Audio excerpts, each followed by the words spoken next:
Hello and welcome to Energy Unplugged by Aurora.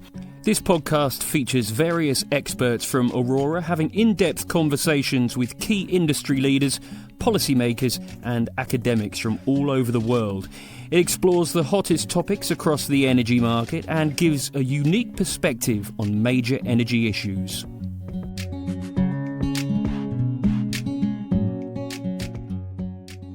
Welcome to Energy Unplugged. I'm John Feddersen, founder and chief executive of Aurora. And my guest on the show today is the CEO of one of Brazil's largest power utilities, a role he's taken on recently. And in this role, he oversees 6 gigawatts approximately of operating renewables assets, with many more gigawatts in the pipeline for development. He spent a quarter of a century at his company, AES Group, so knows the Brazilian power sector inside out, having fulfilled roles in energy solutions, marketing, sales and origination, solar distributed generation, and he started his career as an electricity technician. My guest on the show today is Rogério Jorge. Welcome, Rogério. Thank you, John. Thank you very much. It's a pleasure to be here with you. Yes, no, it's wonderful to have you here, and I know you're incredibly busy, so I really appreciate you making the time. I'd like to start with your career and your role right now. Could you start by just telling listeners, I mean, everyone will be familiar with AES in general and the global company, but could you tell us a bit about AES in Brazil? Yes, absolutely, Joe.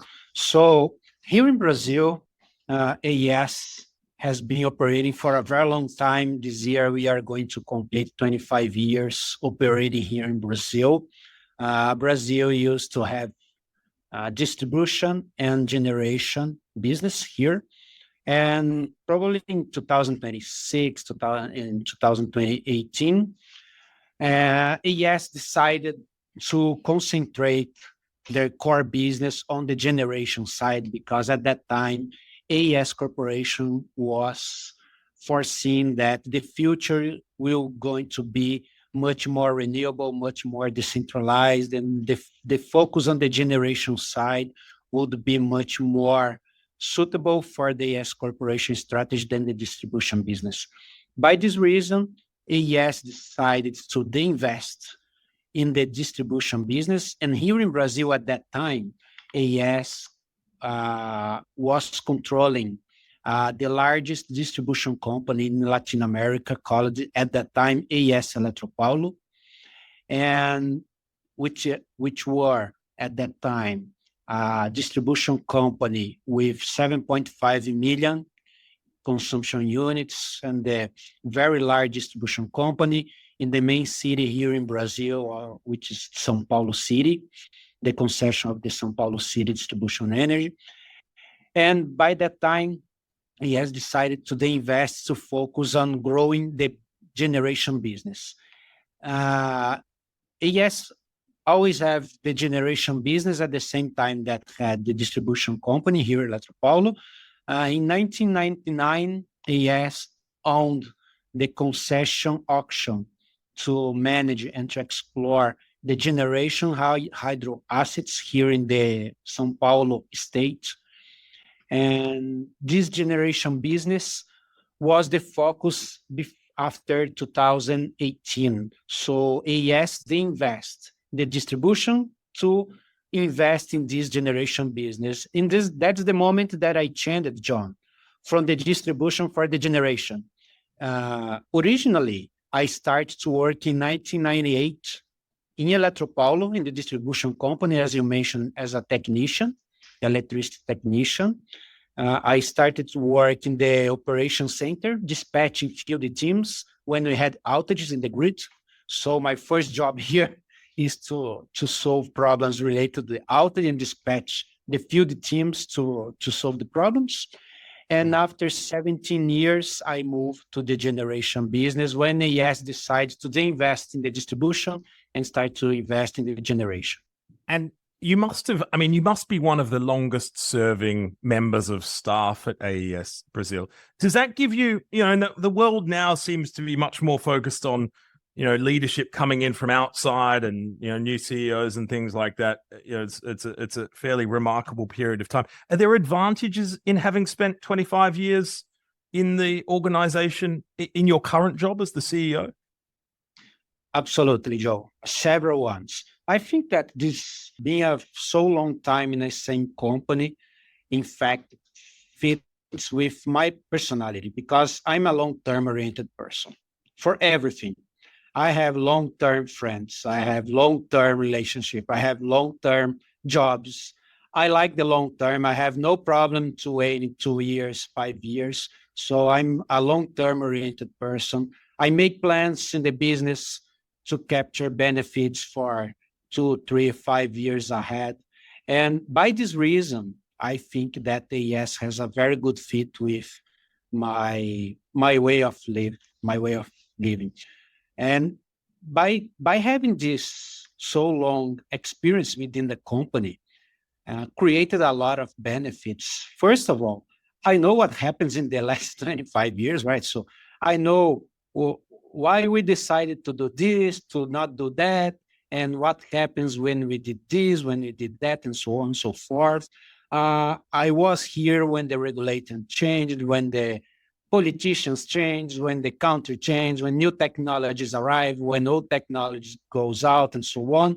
So it helped a lot to create new business solutions, to create new technologies, to incorporate new strategies, and so on. So it creates a lot of value. And also, I think that one main reason that was feasible to keep working for a very long time in the same company is that from 2 to 4 years on average, I used to move internally. So as you mentioned, I started to work as a technician in a very technical area. After that, I moved to engineering. After that, I moved to commercial. After that, I moved to generation. In the generation, the last 7 years, John, I have the opportunity to develop a distributed generation, which doesn't exist here in Brazil. I have the opportunity to develop the retail business that doesn't exist here in Brazil, to develop self-production. So I think that I used to work 3 to 4 years for different companies, but within the same company. That's my impression. Yeah, and it is, I mean, there's just in the power sector at the moment, there is no shortage of areas that are new and can keep you busy. I think we're all very lucky to be in the sector we are right now. But it isn't interesting with a lot of these successful large businesses, the ability to continue to challenge people as they grow. I know sort of Shell famously, and BP's probably the same. You meet people, they've been there for 25 years, but they've basically had multiple different careers within the organization in multiple different countries. And it's they managed to retain people by keeping it interesting. And then when these people are in charge, they really know the business, I think. It's exactly this situation. And AES has a lot of room because as a multinational company, we have the exposure to interact with several different countries, with several different business lines, generation, thermal, hydro, wind, solar, distribution, trading companies, and so on. So exactly as you are mentioned, John. Yeah. The one on my mind, and we should move on to the power sector, but also the ability to build deep and trusting relationships with colleagues. These things don't happen. These things are vital to business and they don't happen overnight. Trust, unfortunately, you can't build trust. You build it through actions over a period of time. And so that depth, I think, is an important element as well that I've seen, at least, that makes it so much easier to operate together. Absolutely. And if you allow me to jump in exactly in this point, this trust that you build not only within the organization, but also with the market. The customers know that they are going to get the phone and they will call me and we'll be here in the next year. Because I have been in the last 10 to 20, the regulators, all the agents in the markets, the competitors, we used to work together for several discussions to move, to change the regulation, to develop a new business lines. So people are using the people trust in the ones that they know that they are used to deal with, and it creates a lot of competitive advantage personally and professionally speaking. Yeah, great. So let's move to the power sector, the Brazilian power sector, and sort of touching on that. You've been in the sector for 25 years. What do you think was the most important policy of the last quarter century in Brazil for where we are now? Yes, absolutely. So I think, John, considering that before 5 to 7 years ago, Brazilian energy system was supplied basically by hydropower plants, right? Before the beginning of the development of non-conventional renewable assets, just like wind and solar, mainly wind at that time. So if you consider that more than 70-80% of the power capacity comes from hydro, the most important regulatory mechanism that we had here in Brazil and currently still have, and it's the same, and I'm going to touch this in the next topics. But the most important regulation that we have here is the risk sharing, the hydro risk sharing mechanism that we have here in Brazil. I don't know if you know, but here in Brazil, we have a centralized dispatch for all hydropower plants. And the hydro risk is shared within, is just like a condominium. We participate in a condominium in which we have a share of the generation of that condominium proportional to our installed capacity. So in the case that we don't have rains in our reservoirs here in São Paulo City, but the other player has a lot of rain there in the north or in the northeast or in the south region of Brazil, they are going to generate more, we are going to generate less, we are going to share profits and losses.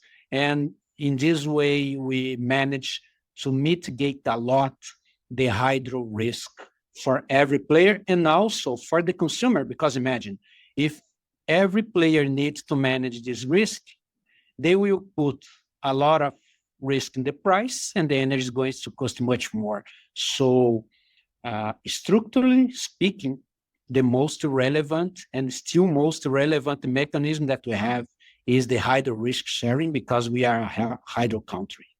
Yeah, I love that answer. And it's one for the purists, for the energy wonks out there. And so I am aware of this. In fact, I had a very enjoyable, you may think I'm the CEO of a 500, 600 person company. I don't get into details. I had the benefit of our Brazilian team explaining the maths of this mechanism to me.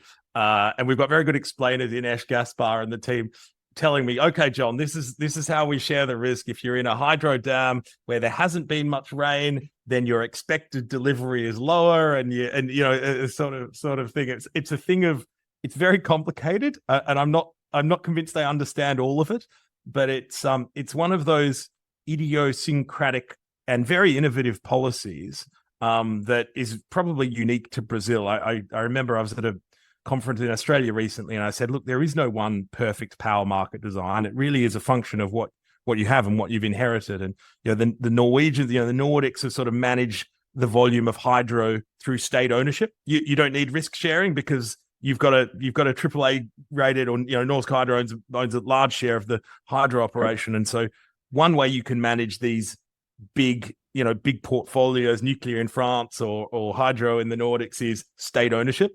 Brazil's come up with this really clever private sector ownership structure, which is also very interesting to engineers and mathematicians alike. So, so thanks for mentioning it.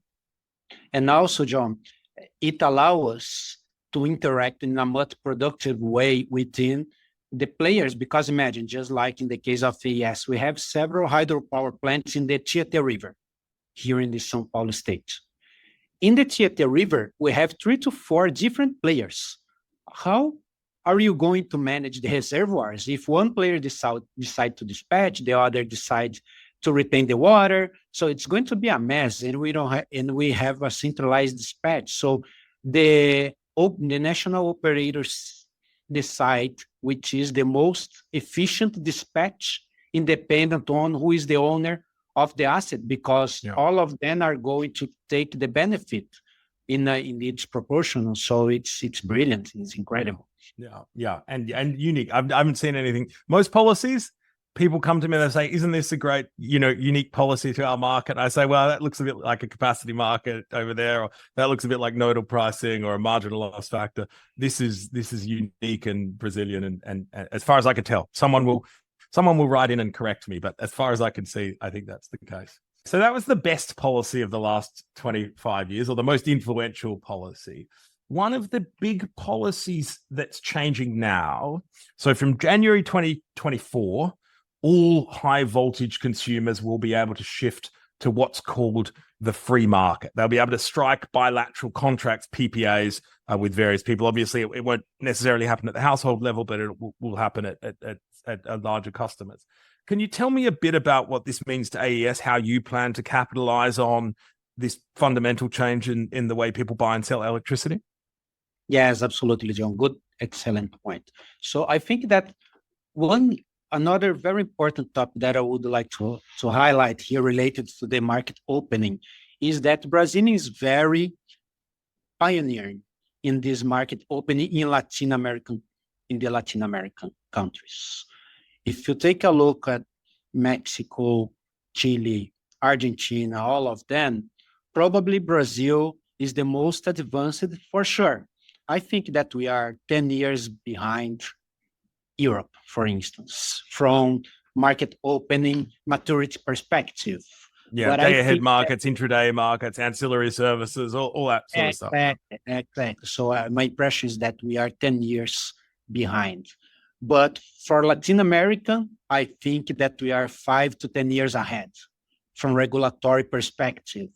And to give an example, the market opening for the wholesale customers, so the high voltage electro intensive customers, happened in 2004, 20 years ago. So our competitive market have 20 years. So we know how to work, how to manage the competitive market for the wholesale.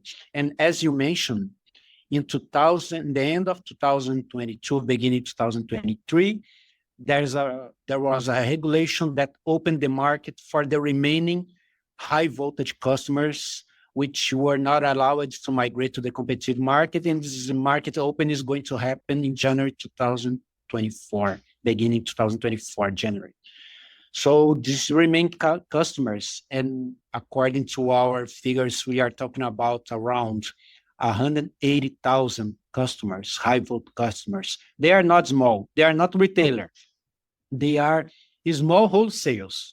It's still not a retail. It's not low voltage. They are high voltage customers. But they are going to be able to migrate to the competitive market, and it creates a lot of new business opportunity because AES here in Brazil, we have almost a third of our portfolio contracted in the regulated market through public auctions in long term, 15 to 20 years.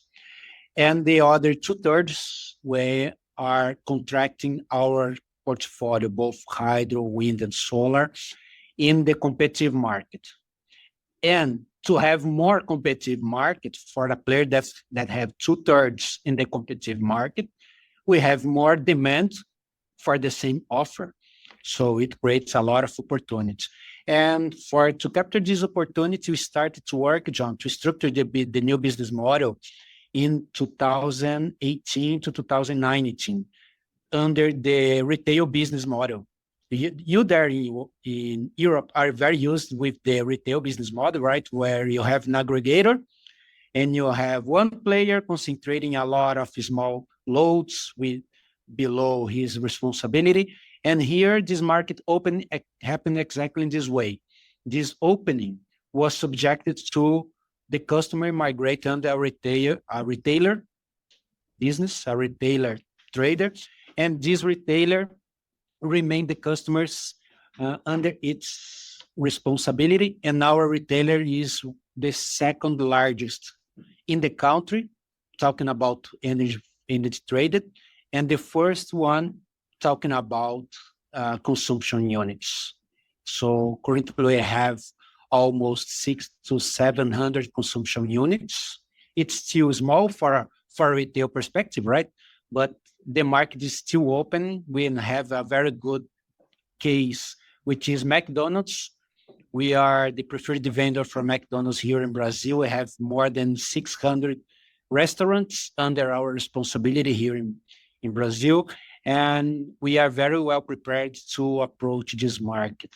But I think that the main challenge, if you allow me to touch in this point, the main challenge that we have here in Brazil from market opening perspective and the generation capacity expansion is exactly what you mentioned before, related to not having a capacity market. And why? Here in Brazil, to develop a generation asset in the competitive market, the only revenue stream that we have is the energy, the sales of the energy.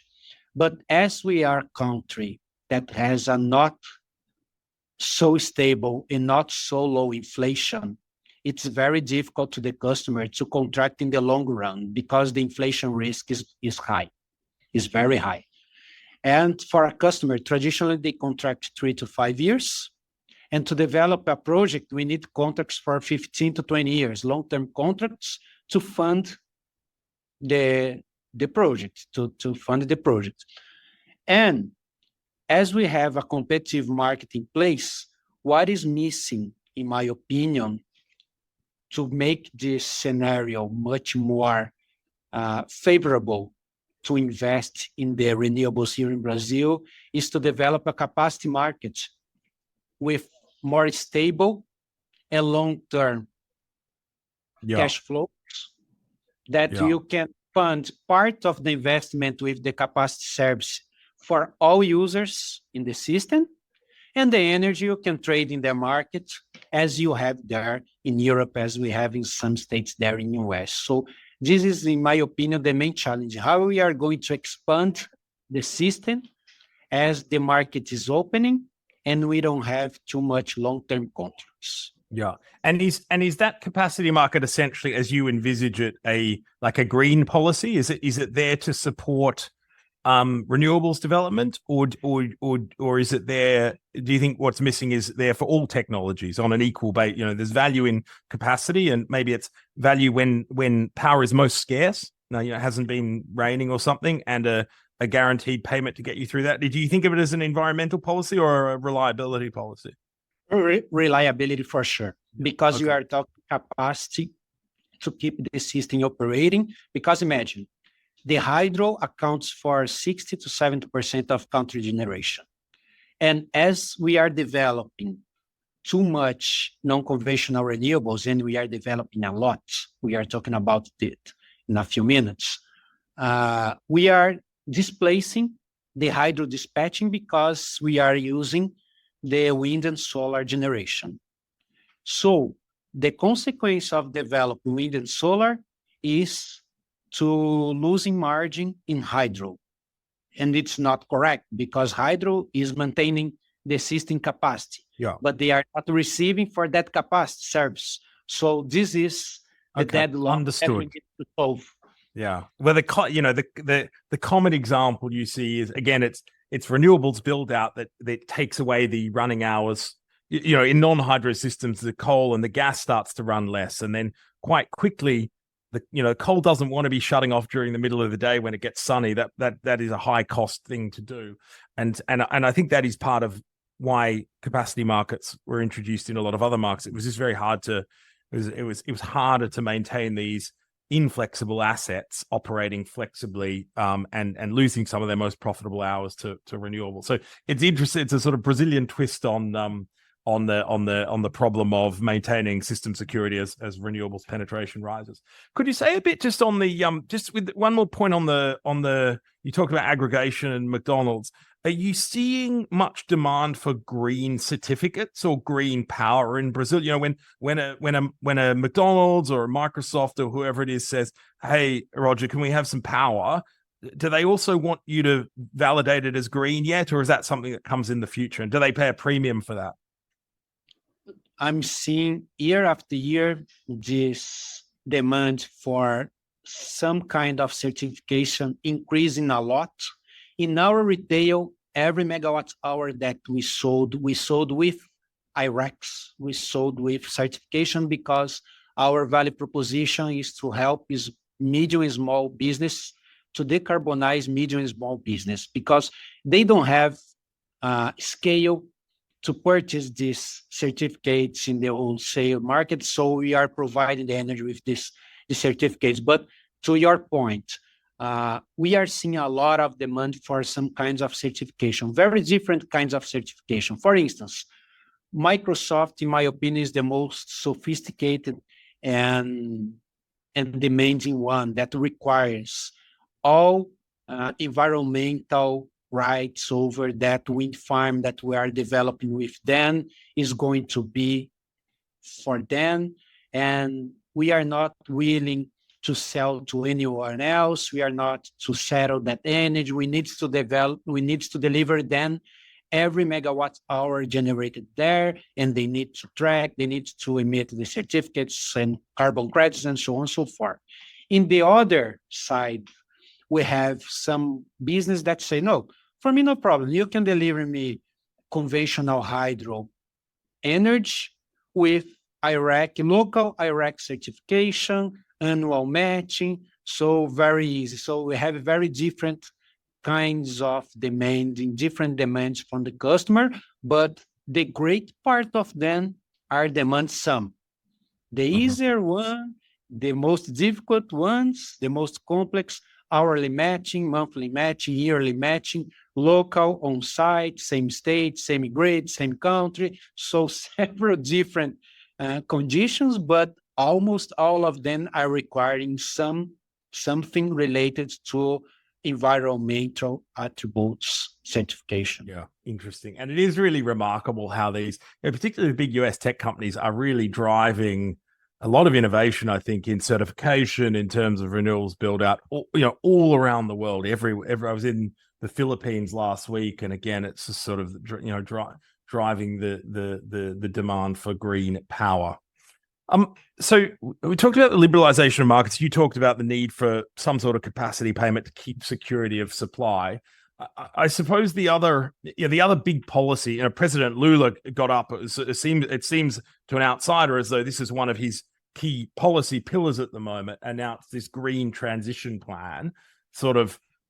Was it about $350 billion by our team's account? There's focus obviously on the oil and gas sector and production of fossil fuels, but there's something in there for renewables. I think there's also the touching on a carbon tax and potential for that as well. Detail is coming out. My take on it is there's still a lot more substance to come. But how does this change the game in general for power investment in Brazil? Is it wait and see, or is it clear commitment and action is following now? I think, John, that the government, independent on the policy and dependent on the political proposal, I think that all governments are really concerned and mainly dedicating a lot of efforts to capture the opportunities that are appearing, that's coming to Brazil. And I'm going to list some to give in a sense, and after that, I'm going to explain why we need gas, right? So if you think that 40% of the Brazilian GDP comes from agribusiness, exportation of food, or soybeans, corn, and also pork, chicken, and so forth. But 40% of the GDP is related to the food. 80% of the fertilizers are imported. So what we are saying is that we have a huge exposure to import fertilizers. So we have a very important demand to reduce this foreign exposure to fertilizers. And to produce fertilizer, we need gas, to produce hydrogen, to produce ammonia, and to produce the fertilizer. And also, if this fertilizer needs to be green, we will need green ammonia, green hydrogen, and green electricity. We will need both. We will need gas and need green electricity, not only one or not only the other. Second, all multinationals has strong commitments to reduce their emissions, mainly from steel, mining, data centers, several different business lines. They have strong commitments to reduce their emissions. And in the same way, at the same moment, they need to mitigate the global exposures to the political situation. So here we are talking about friendly shoring. What we are seeing here in Brazil, John, is several multinationals bring their production here to Brazil for two reasons. We have cheap energy and clean, and we are friendly. We don't have earthquakes, we don't have tornado, we don't have nothing here. We have good relationship with Europe and United States and so on. We have cheap energy, we are green, we have somehow good professionals in place to work. So we are seeing a lot of companies bring their productions to decarbonize their production chain. But to do it, they need gas. They need gas, petrochemical business, mining, siderurgy, metallurgy. They need gas to operate. And we don't need a good gas infrastructure. We don't have a good pipeline infrastructure of gas. And if you combine these main trends of demand for fertilizer, friendly shoring, onshoring of a lot of productions and so on and so forth, we are going to see a lot of demand for green energy, but also for gas. The green energy is not going to solve everything. They will need a lot of green energy to produce hydrogen for internal consumption and to export, but we will need gas to the petrochemical mining and so on. So for this reason, government is so dedicated to developing public policies to invest on the gas pipeline and the gas infrastructure. We have potential to develop gas internally. We have several basins. I forget how can I say. Yep, basins, exactly. Yeah. But we don't have gas pipeline infrastructure. And to develop it, we also need some thermal power plants to anchor the consumption of gas, the extension of the pipelines, and so. So I'm very optimistic that by developing the gas infrastructure, we are going to attract a lot of industrial production. We are calling here, John, to give an idea, as Industry 2.0 here in Brazil. The Industry 2.0 here in Brazil. It's a window of opportunity that the world is demanding a local to produce the goods, and Brazil is a good place to put these facilities. So, but we need to invest in green energy, and we have a lot. We have a huge transmission lines. We have a huge interconnected system. So I think that from energy perspective, we are very well positioned. But from a gas perspective, we are very behind schedule. So it sounds like you think this green transition plan, one of its big outcomes will be more energy, more energy in general, gas, fossil power, the whole works. It's a very positive thing. Absolutely, okay. The gas not for decarbonizing, but to make it feasible to produce something here, and after that you can compensate, you can migrate, but to start to produce. The industries in general need gas. They are not going to leave gas behind in the next 10 to 20 years. Yeah. We are going to spend a lot of time to displace the gas from the energy matrix. And also, John, if you allow me to add additional comment here, we are seeing a lot of demand increase from data centers here in Brazil, because as the latency is critical for 5G infrastructure, for mobiles, for streaming, for podcasts, for everything that we are seeing, the remote jobs, for automation, for smart solutions, and so on and so forth. The latency is critical for artificial intelligence, for several different technology applications. the latency is very critical. So it doesn't make sense to put a data center in Europe or in Asia to provide a low latency infrastructure here in Brazil. So the data centers are expanding here a lot. So we are seeing demand for green hydrogen, for fertilizers. We are seeing onshoring demand. We are seeing data center, a lot of demand increasing. And also we have 2 to 3% GDP, and we have a natural growth of 3 to 4% year of demand growth, given temperature. Also, a lot of demand in the near future for electricity. And it's a slightly unusual story, particularly to people in North America, apart from Texas and Europe. This idea that power demand is growing, right? And it changes and again, I was thinking of my experience in the Philippines, where it's like, again, they had quite a strong hydro, quite a strong geothermal resource, but basically what's happening is, the hydro isn't getting built, and I don't think Brazil's developing a huge amount of new hydro. So you've got this system where, okay, you've got this historical, base load, amount of power that's good, but then you overlay demand growing and to an extent some of the old coal plants and things shutting, or at least a moratorium on new fossil, and you have this enormous gap that you need to fill. And it's a sort of outside. It feels uncommon if you're outside Europe or North America that's the situation. But demand's growing 4 or 5% per annum. Pretty quickly, you need a lot more electricity generation. I think the default in most parts of the world is the terawatt hours are going to come from renewables. Even if the reliability comes from something dispatchable and something fossil fuel, even in these markets with huge historical hydro or whatever it is, there's this need for all of this new stuff, which is interesting. And look at and putting all together.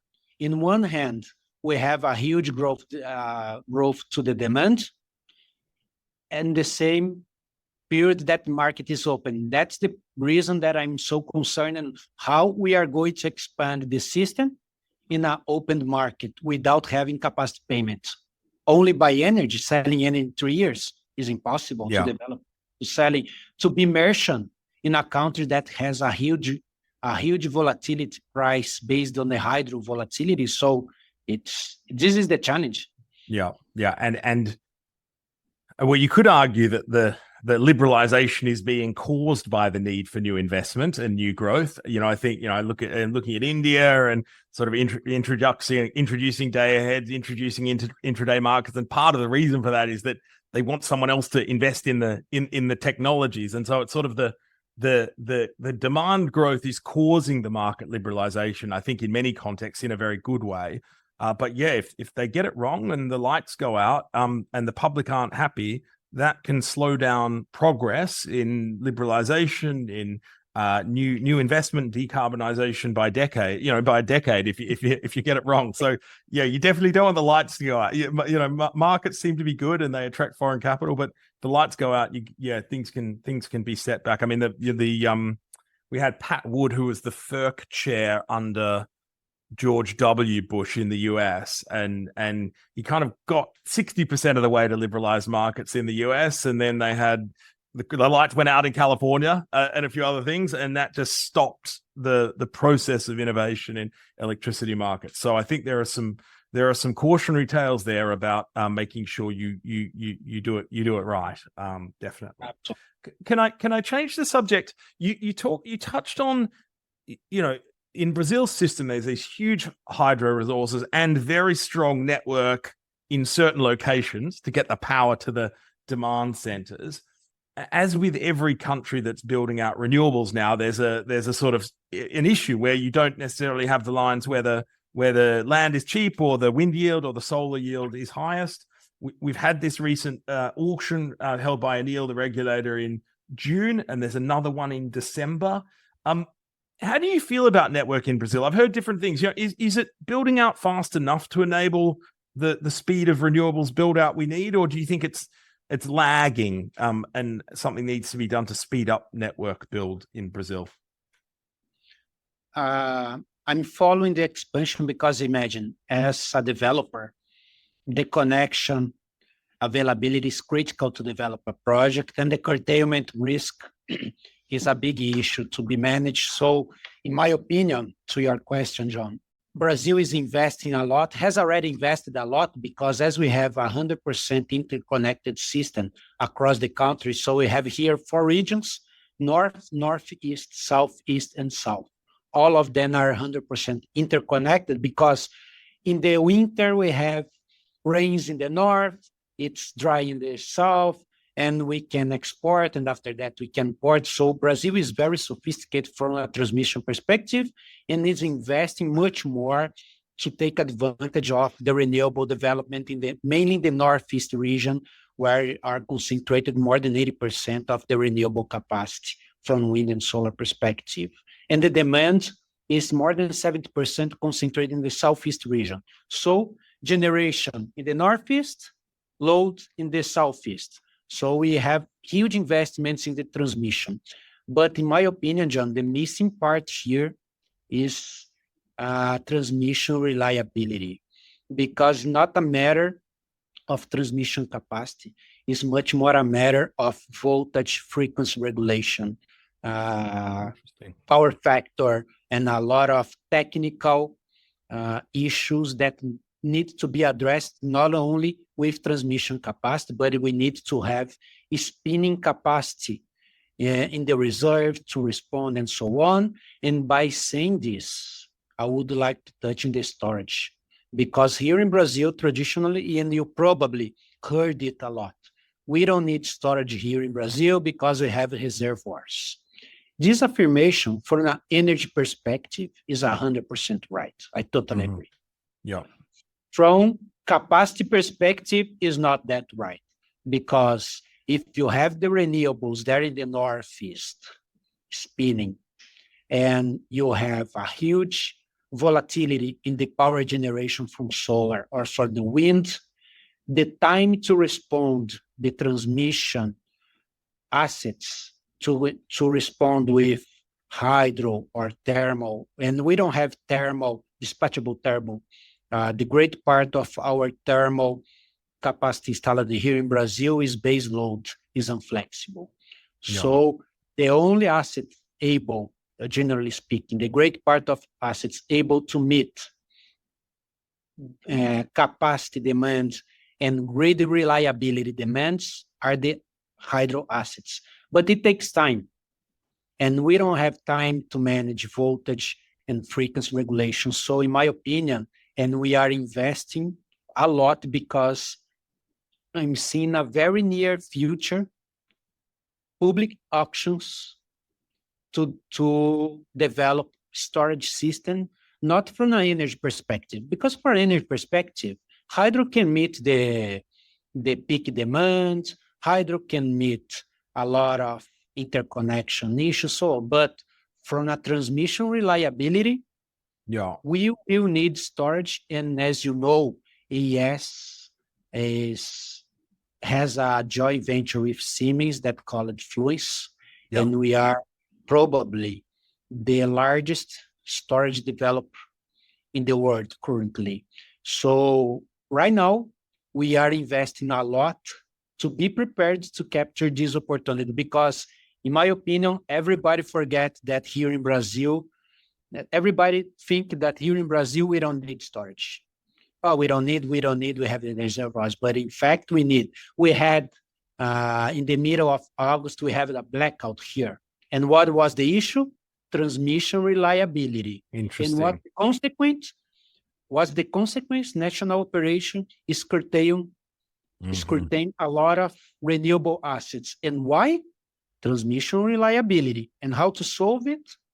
In my opinion, storage. Wow. So, and it's interesting. You talked about sort of imminent auctions, and it's probably the biggest difference I see between those nodal markets like New Zealand, like the United States, where Texas has 8,000 nodes, and the price reflects congestion on the network. Basically, one node price is high, another one the price is low. That's incentives to build batteries in certain places. You don't have that in Europe. You don't have that in Brazil, obviously, and the other and that kind of reflecting congestion in price has been a big driver of battery deployment, certainly in the ERCOT market in Texas and California. And the other one, obviously, as you say, is when batteries enter competitive markets, they're not doing load shifting, right? They're not charging when the price is low in overnight and discharging later. They're doing very precise, fast responses to maintain the grid. That's where they first displace other technologies in the grid. And so I suppose, again, in Brazil, as I understand it, you don't have the transparent competitive ancillary markets. It's all sort of the ONS running these things. And so does that mean the answer is sort of auctions to procure batteries and then the ONS to run them as they see fit on the network? Is that how you would envisage the batteries being deployed, and then ultimately possibly ancillary markets emerging? I think, in my opinion, I think that's going to start by auctions to solve some specific problems. For instance, I have in this interconnection, I need 5 minutes capacity, 100 megawatts for 5 minutes. You can provide it, I don't know how, and probably the bidding is going to be with storage for sure. But I'm seeing that the ancillary services market be developed, but not in the short term. I think that in short term, the national operator will require some proposals to solve some specific problem, mainly in the largest interconnections across the four regions. Yeah. So okay. My opinion is going to be solve specific problems, look at it works, and after that to develop ancillary services market. And as you mentioned, on top of this, we don't have hourly price volatility because from an energy perspective, hydro manage this risk. We don't have hourly price huge volatility because we have reservoirs. So for energy perspective, we don't have volatility. But for milliseconds or few seconds, we can lose the system without storage. So that's my opinion, John. Right. So I'm just with an eye on the clock. I'd like to touch on one more topic actually, and it's one that's we've sort of touched on in other parts of the discussion, but I've noted that you've recently signed this major agreement, a billion reals, so what's that, $200 million, 15-year contract with Microsoft to supply power in general. And one of the, Aurora's doing a lot of work around investment appraisal in Brazil. And one of the things that strikes us is, you can't just model this market on an annual basis. You can't, Aurora's a general approach would be, there's an average year, a median year, whatever it is. And we treat that as sort of the basis of how the future looks. In Brazil, you've got these 4 or 5 year El Nino, La Nina cycles. We're going through a period of very depressed prices and large volumes of water. Does that make it harder to sign a 15-year contract? In general, my observation on the power market is people think that next year will be like last year. There's a huge amount of recency bias. When prices are low, everyone thinks it'll be terrible forever. When prices are high, everyone thinks it will be great forever. What are some of the challenges that sort of system throws up when you're trying to strike one of these long-term contracts? Yes, absolutely. The short answer is yes, it's very difficult to sign a long-term PPA here in Brazil because the inflation risk is too high. Period. This is the only problem. It's the inflation more than the volatility of the price. Exactly. Because imagine you are going to lock in 15 years in a Brazilian price adjusted by Brazilian inflation. It's a huge risk for the customer perspective because traditionally their products are not contracted in the long term. It is not adjusted by inflation because they have the recontracting risk in their revenues. So they have a mismatch between price adjustment and cost of energy adjustment. So this is the main driver. To mitigate this risk, the only way that customers use to manage it is to try to develop long-term contracts for new renewable assets with new environmental attributes and also with some regulatory benefits. It's not the case of Microsoft, which, in my opinion, is an outlier. This totally different approach. They are paying to be sustainable. Yeah. But in generally speaking, the players are developing, they are investing in renewable assets here in Brazil, because here in Brazil, John, we have the self-production business model in which the customer can joint venture with AES to invest in a renewable asset, and they have regulatory charge discount. They don't need to pay some regulatory charges. This benefit compensates the inflation risk and also works as a Brazilian hedge. Mm-hmm. Imagine, let's say that Brazilian government decide to change the regulation, starts to charge this and that. The self-producer is somehow protected against this regulation change. So the self-production works as inflation risk mitigation and also counter risk mitigation. Interesting. So that's the reason that more than 9% of the quotations that we currently have are for self-production, not for PPAs, just like Microsoft. Interesting. Yeah. I do think, like, in most markets, there are degrees of kind of how well the market operates. And I think in general, large volumes of distributed generation are a signal that the incentives aren't quite right at the high level, or there's policy risk or something like that. So it's there's always some sort of policy story under large volumes of distributed generation, I think. Exactly the same here related to distribution generation. Yeah. There's a lot of incentives. We develop in 3-4 years, more than 20 gigas of installed capacity in distributed generation as well.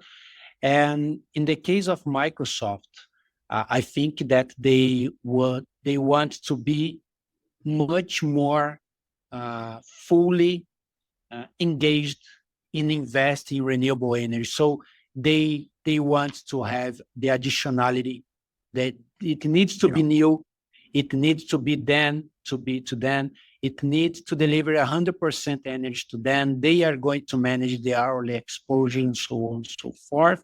Different for other players that is not so that sophisticated, as you mentioned, not only here in Brazil, but across the world. The tech companies are giving an example on the full engagement on developing 100% new assets, new renewables. Yeah, great. Well, that's a very positive note to conclude on. So I will conclude us there. It was an honor, a really unique treat to be able to pick your brain on a quarter of a century of experience in the Brazilian power sector. So, Rogério Jorge, thank you so much for taking the time to speak. John, thank you very much. It's always a pleasure to have the opportunity to talk to you. That was John Feddersen, Aurora's founder and chief executive, talking to Rogério Jorge, CEO of AES Brasil. Do keep an eye on our podcast feed for more in-depth conversations with senior members of the energy industry. The best way to do this is to subscribe on whatever platform you use. Thanks for listening, and goodbye.